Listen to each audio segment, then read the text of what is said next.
Most of us know by now that we are not alone in this universe. The information that we can obtain today is endless. This also includes the United States, who has also released information such as classified documents pertaining to our Earth's visitation from other life in our galaxy, along with FBI and CIA agents, military, police officers, heads of states, and officials from around the world that have come forward with the same testimony that they too have knowledge of beings from outer space. The last census poll was taken just 2 years ago, where 78% of Americans believe in life outside of our planet. For any of us who know the story of how the Anunnaki arrived here on Earth, we are acutely aware of their purposes here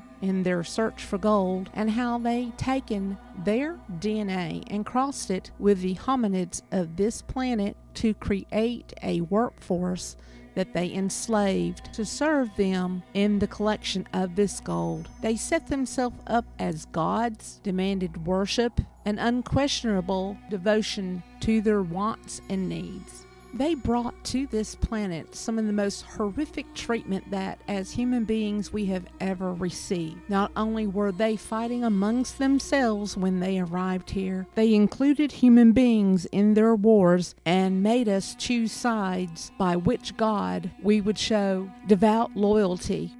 And after all of this, I'm still quite surprised to see many people who have followed this work actually still consider these beings gods and want to continue their worship.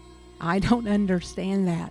Well, we're going to discuss the race of these beings, which is quite eye-opening and reveals some truths that the human populace on this planet needs to know so we can make the right decisions for our future and not let their agenda dictate how we live our lives on this planet and how we treat each other. In December 2020, just 1 year after Trump had signed into law the United States Space Force program, former security chief of Israel, T.H.O.T.H.S, was contacted by the Galactic Federation of Planets to discuss disclosures to our planet to prepare them for the coming war with several factions of extraterrestrial beings that existed within our Milky Way galaxy. He was told that they had been working with the United States and they had put together the Space Force program to prepare for what was to come. This means that Trump's presidency, he was made aware of these developments, and he is the one who initiated this Space Force to make sure that it was fully funded to prepare for this arms race that was out in space. Because many countries have been approached by the Galactic Federation and no one has heeded their advice to notify the entire global public, but instead of telling us directly, they're showing videos like this one, as though this is enough proof about the Galactic Federation of Planets or the condition of our planet, solar system, or our galaxy in general. Well, this is not the same thing as giving the public information so we can make an educated decision. So, the Galactic Federation, they have taken it upon themselves to contact individuals to give them the same message and to share with them how this had all began. Approximately 6 billion years ago, in the first constellation of Draco, were the first beings that existed. The Draconians were a very advanced society, high in technology, and were the major warring faction that existed within our galaxy. They were very tall, anywhere from 7 to 22 feet. They had green skin, the most dominant color of their race. They also had blue, brown, and gray colored reptilians, and all of their blood was green. Sometimes they were even called the serpent race, that it is mentioned in the Emerald Tablets in Tablet 14, The Secrets of Atlantis. Through their technology, they began to explore the surrounding star systems. Of course, they colonialized all of their own star system, and they seeded the rest with their own seed. When the Federation spoke of these individuals, they shared the star systems in which they helped colonize. They were the constellation Boots, Zeta Reticuli number 2, which is in the Reticulum star system. The word star systems is the same as constellation. Polaris in Cepheid star system, Rigil and Bellatrix in Orion, and Capella in the Argea constellation. Now let's listen to Anton Parks, who is an expert researcher in Sumerian cuneiform tablets, and his discovery of the race of the Anunnaki and their relationship with the Dracos.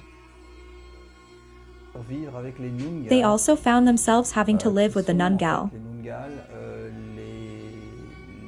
who belonged to the clan of Enki. Anuna belonged to the clan of Enlil. There is a big difference between the Anunnaki and the Nungal that is clearly shown in the text. The Anunnaki are reptilian in form and their skin is green. And the Nungal are also a type of reptilian, but with white skin. So what Anton Parks shared here collaborates with the information that was given to the individuals that came forward that said that the Galactic Federation of Planets contacted them. What made up this federation were the following constellations: Andromeda, the Pleiades, Tau Ceti, Alpha Centauri, Epsilon Iridiani, the Lyrans, the Vegans, Emua, also called Wolf 42, Procyans, and Hyades. So where does the white skin come from? Well, we're going to continue with the second half of our story, and you're going to find out. Within a few million years after the Dracos made their first rounds of colonization, the next society rose up in technology within the galaxy, and they were called the Lyrans of the Lyra constellation. The people of Lyra were about 9 to 12 feet tall. They had very white skin with blonde hair, red hair, blue eyes, and green eyes. And they had red blood, just like human beings. They began to colonize their own constellation, which contained Vega and Apex. When they arrived on Vega, they found a set of people that were already there, same height, 9 to 12 feet tall. They were light brown to dark brown in skin tone. Some had smooth hair and some had curly hair. They too had red blood just like human beings. After the Lyrans seeded Vega and Apex, they took off for other constellations to colonize. They went to Orion as well and found reptilians there. They seeded Orion constellation, which had several planets. Then they went to Earth and seeded there. And they also went to Pleiades, which is in the Taurus constellation. Then they returned back home to their own constellation in Lyra and settled in with the Vegas. They began to co-mingle together and mix their races, and they were considered the most beautiful race within our galaxy. They brought them up in technology, and they began to travel together throughout space and colonize constellations together. They returned back to Orion, and they seeded Sirius, which Rigil and Bellatrix, which were Draconian Empire dominated, seeded Sirius. And Sirius was the home planet of the Anunnaki before they moved to the planet Nibiru. So the Draco's presence and DNA was already there. So even in the second half of this story, it collaborates what Anton Parks had shared earlier. They also traveled to Altair and Alpha Centauri, which is right beside us. It contains Proxima Centauri star, that is the closest one to our planet. They also came to Earth and seeded Earth, both the Lyrans and the Vegas. So Both white and black races were here before the Anunnaki arrived. When we say seeded, that means they're planting the seeds to develop as an evolution. This is how all of them start when we're talking about being seeded. Now, if you go in and you take a hominid or a being that's already in existence and you tinker with their DNA, that's crossbreeding. That's not seeding. You can even take it and make clones. So there's different types of ways you can do reproductions for humanoids and reptilians. And you can also do artificial intelligence as well. So we heard Anton say that Enki's reptilian clan was white, and Enlil's clan, being the Anunnaki, was green reptilians.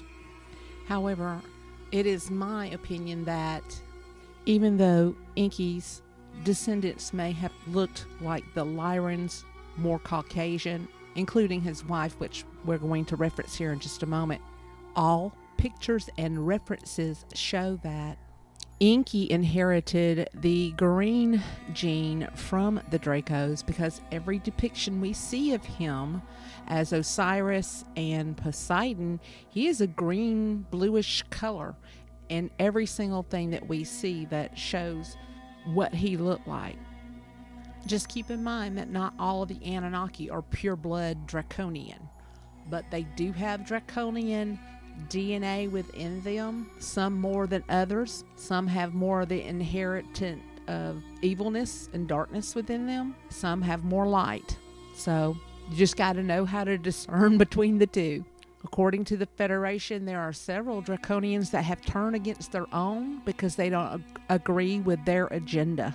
Now we're going to read what collaborates what Anton Park says about the white people within the Anunnaki line. And it's going to be in the Lost Book of Enki, in tablet number 6, page 143, sentence 18. And he is talking to his wife, Ninki, who had just bore one of the hominid children that they had crossed with their DNA. And he's praising her for a job well done, differently than how he praised his sister, who gave birth to the male hominid crossed with their DNA. And this is what he says to his wife: Shaggy, she was not. Like beach sand was the hue of her hair, meaning blonde. Her skin was smooth, just like the Anunnaki. And the color, it was like the Anunnaki, not like Adamu. Adamu was the child birthed by his sister Nimma, who he said was not shaggy, but had hair black, just like the hominid had black hair, which they had never seen before, because he makes a comment about it in the earlier text of how he's never seen hair that color before.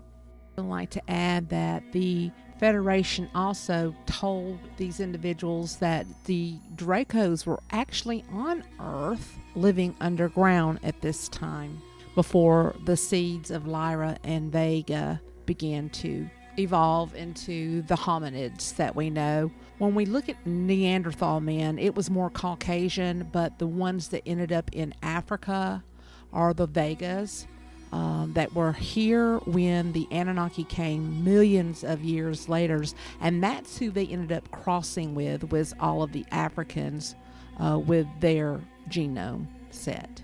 You just need to remember that the Lyras and the Vegas were mixing millions of years prior before they came here. So technically, honey, we're all family. Yes, we are. We are the children of light to begin with, and we are really related to one another long before the Anunnaki came here.